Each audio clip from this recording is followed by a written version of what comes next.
What's up, everybody? Dog 1985. There's levels to this. Day 4 with the Rog Xbox Ally.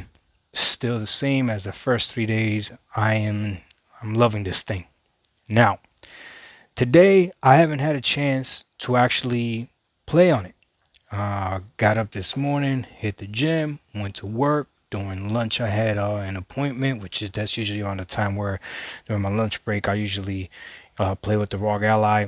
When I came home, there was nobody here using the TV, so I gamed on my PC on the TV, streamed a little bit. After that, went to the gym to do my cardio. I did my cardio session. Just came home right now, and now I'm making this video. So today I have not used my ROG Xbox Ally, and that is a topic of discussion for this. Okay, this machine here is $1,000. Okay, are you going to use it enough to make it a value to you? For me, the answer is infinitely yes. I know myself. I know me. And the thing that I was definitely missing from the original ROG Ally, which I also have with the Z1 Extreme chip, is not fearing losing battery, not fearing needing to be tethered to a wall. And this machine has been phenomenal at that. Plus, with the Z2 Extreme, it has been amazing. Okay. The other thing that I'm going to talk to you about right now, what you're seeing is regular desktop mode. I've concluded this. Okay. The full screen experience that Xbox has is all cool, is fine and dandy, but it's not there yet. It's not better than Steam. In my opinion, it's not even better than simply using regular's Windows. I have not seen a big difference. And as a PC gamer, I don't mind having everything else on here at my disposal. Sometimes when things lock up in full screen mode, you got to come to desktop mode anyways to open up Task Manager and all that other stuff. Unless somebody knows a different way of opening up Task Manager from full Windows mode. But again, to me, it's almost like learning a different side of an operating system. It's like, for what? I'm already used to gaming on PC and gaming on this. Okay, when I look something up online, if there's a problem or anything, I'm not looking up the full Windows full game bar experience, full window game experience mode. I'm looking up how do you do it on PC on Windows 11 or whatever. So I'm perfectly fine with this scenario. Okay, and last but not least, I gotta be honest with you, man. Windows or Steam big picture mode is still better. And I guess the struggle Microsoft has to deal with. But for me and you as a gamer, like, no, this is great. The option of being able to run Steam on this is great. There is no detriment to this at all. You guys see it. My battery right now is at 78%. Somebody asked me if this thing has battery care where you could stop it from charging past 80%. It does, and I actually have it on right now. It's an 80-watt battery, so at 80% charge to make sure that the battery lasts longer. Like I'm perfectly fine with that. But having the option to be able to use Steam if I want as a game launcher. I haven't even downloaded Play Night on this yet, but Play Night is another one. Having all these options is gonna be phenomenal for whoever you are. If you want a game on Xbox and the Xbox app, that's great. If you want a game on Steam, that's great. If you want a game on Epic, that's great. What the option is endless, and that's what makes this, in my opinion, the best Xbox. I am extremely glad that Xbox didn't actually make an Xbox Series handheld. Now, I know that's going to be controversial to a lot of Xbox console gamers out there, and that's perfectly fine. You don't have to agree with me. I've been saying this for the longest time. Xbox cares more about the PC gamer, in my opinion, than they do about the console gamer. And this is just another further proof to that. Their first handheld, the first Xbox handheld, is for PC gamers. Tell me where the lie is. I've been seeing everybody saying you're not going to be able to take your Xbox library and all that other stuff, and it doesn't play your Xbox games. And I've been even seeing some content creators, some review tech creators that I respect a lot saying things like that. And it's like, well, no, you don't understand. My Xbox games are on PC. So for me, this does play my Xbox games. So I have no idea what they're talking about. Well, what about your library from your console and stuff? Man, I got like 20 games over there, if that. So again, this caters to me perfectly. You could call it luck if you want. That when I started gaming on Xbox this generation, I started using Game Pass, so that's why I don't really have any large amount of game purchases, right? You call it luck if you want. And then once I switched over to Steam, this is really where I started buying all my games was on Steam. And for me, I mean, yeah, I have 204 games on Steam. Like, I'm not I'm not tripping. This plays my Xbox library and my Steam library and my Epic library and my GOG library and my Ubisoft library and my EA Play library. This plays my entire library. It even plays some PlayStation games. Listen,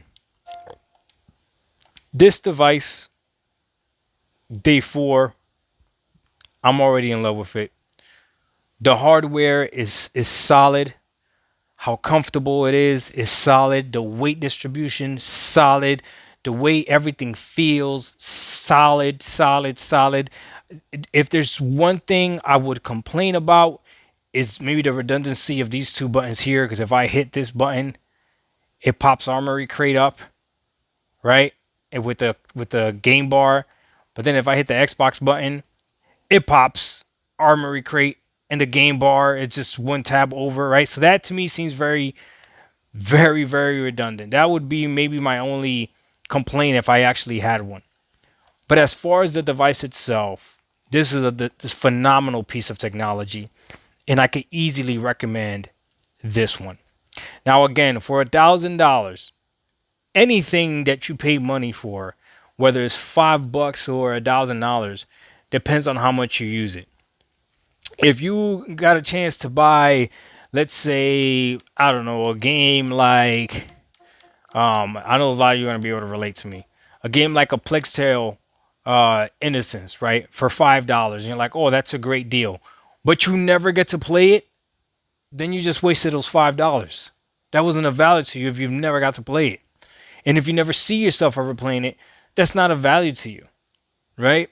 So how much you use something really matters. For $1,000, you better hope that you use it. But when I do grab this and I do use it, oh man, there's no experience like it. And again, it's coming from a guy that in my house we have a PlayStation Portal, we have a Lenovo Legion Go, the first one, we have a G Cloud, we have a Nintendo Switch OLED, we have Asus ROG Ally, not the X, the regular one with the Z1 Extreme version. We have all these handheld consoles and handheld PCs as well. So this to me by far is my favorite. Very snappy, very responsive, and the fact that I could either use Steam or I could use Xbox is phenomenal.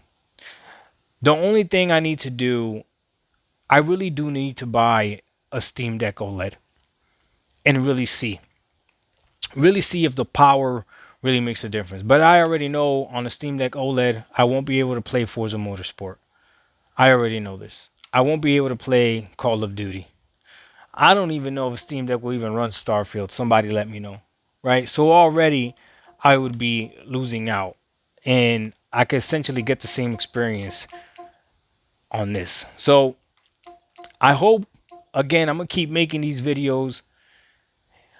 Listen, the full screen experience, I was gonna try to continue using it for you guys, this and that, but in reality, I'm gonna use this device however I see fit, however I see the most comfortable. And unfortunately, the full screen experience, as cool as it may be or whatever, I don't know, man. I just like Steam better, and I just like full desktop mode better. Call me weird if you want. Call me weird. Some people don't even like using Steam Big Picture mode, believe it or not. Some people are perfectly fine using regular Steam, just like this. Another thing, I see a lot of people saying that you need that this device needs a trackpad. Maybe they don't know that this with a joystick you control the mouse, right, the pointer, and then the left click is the left click, and then the right click is the right click on your joystick. So like if I wanted to click on this, I don't have to touch the screen. Everyone's like, "Oh, you got to touch the screen and it's really small." Like again, that's why you gotta listen to people that have these devices and have used them. I have used the Asus ROG Ally for since it came out, so I really know how this thing works for the most part. Like I even know certain things, like if the keyboard doesn't pop up after you click on, let's say, something like the search bar, right? Like right now I'm clicking on the search bar and the keyboard's not popping up, right? I know how to make the keyboard pop up just like that. I know that tapping this back button and pressing up at the same time pops up the keyboard, That's stuff that people, if they don't use this every single day, if they don't use the Asus ROG Ally, they wouldn't know. So for them, they'd be like, "Oh, you got to actually tap it and then it would pop it up like that." But they don't know that you don't even have to do that. So again, the device is phenomenal. It's Windows 11. I don't know anything else other than Windows, so I can't really complain about Windows. It's this Xbox is a PC, so it just is what it is. And again, I love it. The one thing I am going to do probably for tomorrow, because somebody asked me to, and I hadn't been able to do it, is somebody asked me to download Fortnite and actually play Fortnite on this thing. I'm not really good at Fortnite, so I don't know how it's gonna run, but I'll go ahead and do it just for you guys. All right, Dog 1985. There's levels to this. Yeah, I'm gonna be using Steam Big Picture mode more than anything. The Xbox experience was cool, but now I want to see how this thing runs on Steam Big Picture mode, and I think I'm probably gonna like that experience better. Just being honest.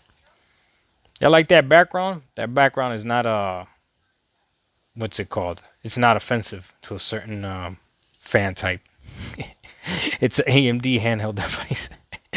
We out. Peace.